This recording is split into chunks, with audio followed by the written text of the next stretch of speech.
तो गुरु Pathan movie release होने से पहले ये जरूर ध्यान देना क्योंकि it's going to be super important for Pathaan franchise, Tiger franchise और साथ ही में स्पाई यूनिवर्स के लिए भी। तो एक बार अभी फटाफट से रिवीजन कर लेते हैं। मूवी के ऑफिशियल समरी के हिसाब से कहीं बहुत दूर डिस्टोपियन मिडिल ईस्ट में एक वेल्दी फैमिली है जो कि बहुत ही बड़ा घराना है उनका, जो कि अब भाई वहां पे दुनिया भर की मोस्ट डेंजरस क्रिमिनल्स का वो अड्डा बन चुका है, जहां एक अंडरकवर कॉप है, एक एक्स-कॉन है, एक सोल्जर मिलके इंडिया पे अब तक का सबसे बड़ा टेररिस्ट अटैक को भाई वो रोकेंगे, जिसका बीच में मिडिल मैन आउटफिट एक्स है, एक प्राइवेट टेररिस्ट ऑर्गेनाइजेशन जिसका दुनिया भर में भाई कॉन्टैक्ट्स है, जहां इस बार उनका केओस का तरीका थोड़ा सा अलग होगा क्योंकि वहां पे इस बार ये एक जेनेटिक फ्रेंच लैब से किसी तरीके का बायोलॉजिकल वेपन्स को यूज करने वाले हैं, जिसके लिए पठान अपनी आउटफिट एक्स के लीडर के मेंशन में उसे वार्निंग देने भी जाता है, उसकी जेनेटिक फ्रेंच लैब को भी इन्फिल्ट्रेट करता है, मगर वो मिसाइल लॉन्च होने से रोक नहीं पाता, जिसके बीच में कुछ डबल ट्रिपल क्रॉसिंग वाली मामले भी होती है, जहां पे देख के फील हो जाता है कि पठान को एक और बार कैप्चर कर लिया गया है एंड देन फिर होता है पिक्चर का लास्ट एक्ट। एंड अब जब भाई जैसा मिसाइल लॉन्च हो चुकी है तो भाई हवा में उड़ती हुई मिसाइल को रोकने का बस एक ही तरीका है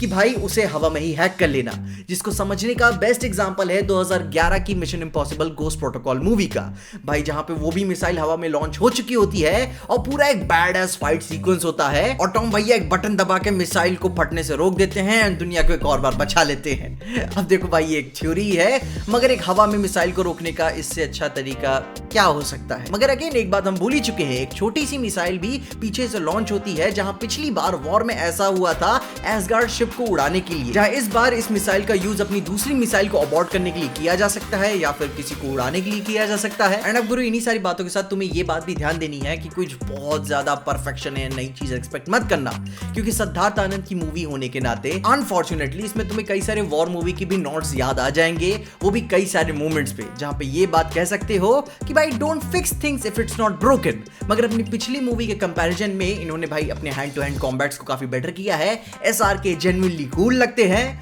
मगर यही बात मैं बाकी कैरेक्टर्स के लिए नहीं कह सकता। There are some things that are totally subjective, वो बात समझता हूं, मगर काफी सारे शॉट्स दोबारा से बड़े पर्दे पे किसी और कैरेक्टर के साथ देखने के लिए प्रिपेयर रहना। और इन्हीं सारी बातों के साथ साथ एक छोटी सी रिक्वेस्ट करना चाहूंगा कि ईस्टर एग्स पे जरूर ध्यान देना, क्योंकि स्पाई यूनिवर्स एक सिनेमैटिक यूनिवर्स का पार्ट है और इसका अपकमिंग वॉर मूवी से कनेक्शन एंड टाइगर 3 में एक्सटेंडेड कैमियो वाले इवेंट्स के साथ भी कुछ लेना देना हो सकता है। सो बी प्रिपेयर फॉर एवरीथिंग, क्योंकि हम स्पाई यूनिवर्स में बहुत अंदर तक जाने वाले हैं। इन्हीं सारी बातों के साथ साथ स्पाई यूनिवर्स का भाई जो मेन विलन है उसकी काफी इंपॉर्टेंस है, जहां पे ये आउटफिट एक्स का लीडर सिर्फ एक प्यादा है जो हमारा ध्यान भटकाने के लिए भी यूज किया जा रहा है। उसके बाद भाई अपन दीपिका के कैरेक्टर पे तो शक करते ही हैं, मगर उसके बाद अपना एक बोको हराम वाला भाई एक ऑर्गेनाइजेशन आता है जिसने वॉर के इवेंट्स के दौरान में एसगार्ड शिप को उड़ाने की जिम्मेदारी ली थी, मगर असली सच क्या था वो हम जानते हैं। मगर ये भी बात ध्यान दे लेना कि भाई एवे ही कोई एक टेररिस्ट ऑर्गेनाइजेशन किसी और कांड की जिम्मेदारी अपने ऊपर क्यों लेगा। मोस्ट प्रोबेबली इनका भी कुछ बैकडोर से अपनी कुछ मोटिवेशंस हासिल करने का प्लान हो सकता है। उसी के साथ साथ ये कैरेक्टर जिसका अपन को नाम रिवील नहीं किया गया है, मगर इसे देख के फील हो जाता है कि ये बोको हराम के पास कोई डील क्रैक करने गया है। मोस्ट प्रोबेबली मिसाइल वाली डील ही होगी एंड ये अपने फाइनल थानोस तो नहीं है,